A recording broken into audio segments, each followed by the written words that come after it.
Gaming.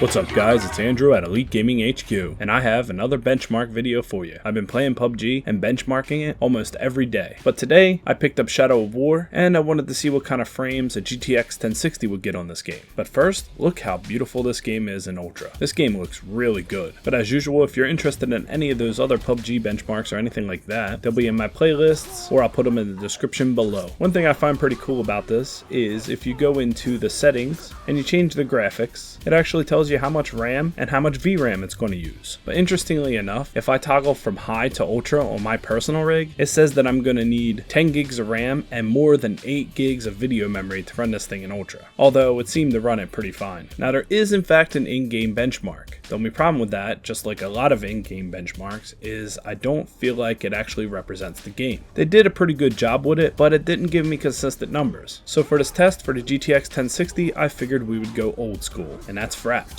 How I set something up like this: I run fraps, tell it to conclude a test after 300 seconds, and it'll punch out the average, the min, and the max FPS that we got in that duration of 5 minutes. Luckily this game plays well with fraps, so it wasn't really an issue. And I feel like that's a better test anyway to actually get in the game than a synthetic benchmark, because you want to see how smooth the game actually runs. But I'm very impressed with Shadow of War. The gameplay's fun and it runs really well. So after this test, I'll probably put up a video with my GTX 1080 and we'll be able to compare the 1060 and the 1080. I might even have enough time to test it with the 1070. But the test system we used is this Ryzen 3 1300X, one stick of DDR4, 8GB, and a 3GB GTX 1060. So first for low. For low, we achieved an average of 122, a min of 103, and a max of 137. You know, honestly, in low, this game doesn't look that bad. You can notice the difference, but it's not huge. But let's go to medium. For medium, we got an average of 95, a minimum of 74, and a max of 116. So once again, amazing frames in medium, and the game still looks great. The GTX 1060 really shines in this title. Now let's move on to high. In high, we have a 73 average, a minimum of 63, and a max of 85.